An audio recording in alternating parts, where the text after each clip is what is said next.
मच्छी मार्केटला घेतलं. मस्त ताजी ताजी मच्छी घेतली, सुरमई आणि कोळंबी. मसाला लावला सुरमई फ्राय आणि कोळंबी फ्राय करणार आहे आम्ही. ही आहे सुरमई आणि ही आहे कोळंबी. मस्तपैकी आता हे मसाला लावून ठेवलेले आहेत. त्याला मस्तपैकी आता फ्राय करणार आहे. हे मॅरिनेट करून आणलं आपण. अर्धा तास मॅरिनेट करणार आहे ह्याला. आणि नंतर तांदळाच्या सोबत मस्तपैकी ह्याला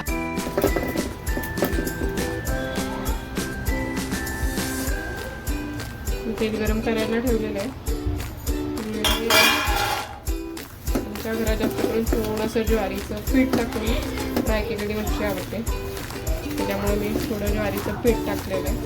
मॅग्नेट करून झालेली, अर्धा तास मॅग्नेट करून ठेवलेली.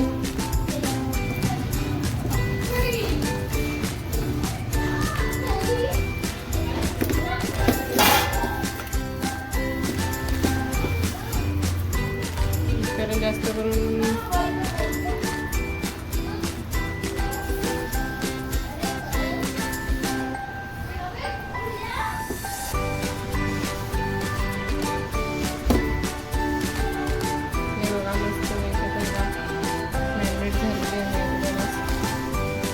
लोक रवा टाकावून फ्राय करतात.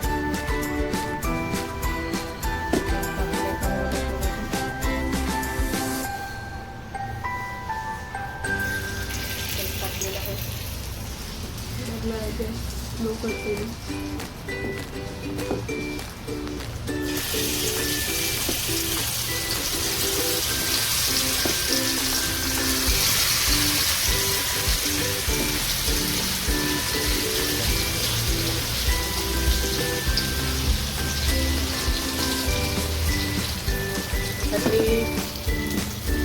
लाल तिखट, गरम मसाला मॅरिनेट करताना टाकलेला आहे.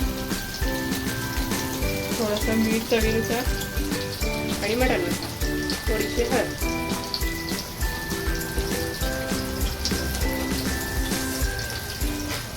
जास्त काही नाही टाकलेलं मी. कोणते जे आपल्या घरात भेटतात तेच मसाले वापरून मी फ्राय करते. माझ्या मुलांना पण आवडते अशीच फ्राय केलेली.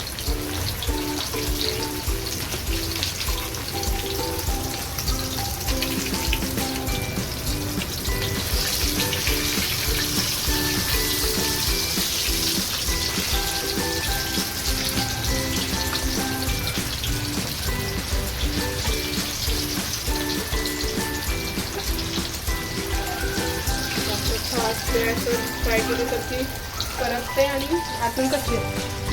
फ्राय करायची.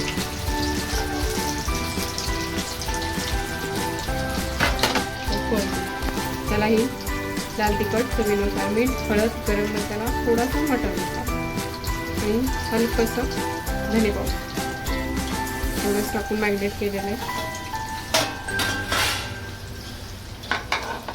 ही सुरमई आहे आणि मी सुरमई फ्राय करते.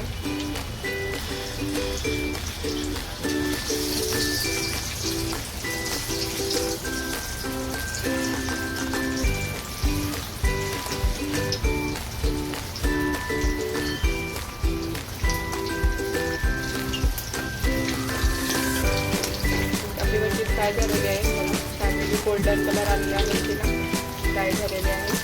कुरकुरीत अशी फ्राय झालेली आहे मच्छी आपली. सुरमई गोल्डन ब्राऊन कलर आलेला आहे मच्छीला.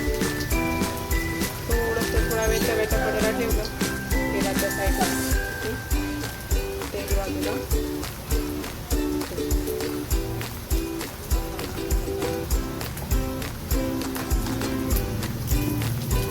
लेअर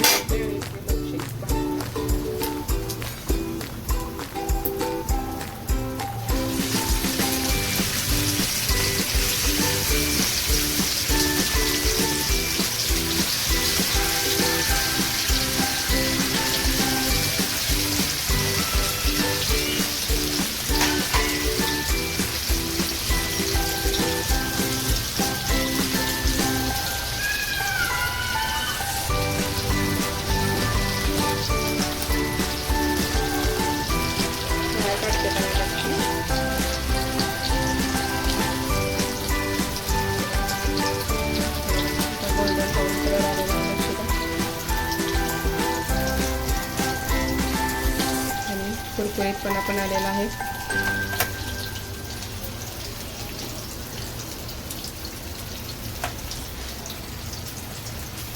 अशा पद्धतीत सर्व फिश फ्राय करून घेणार आहे मी आता.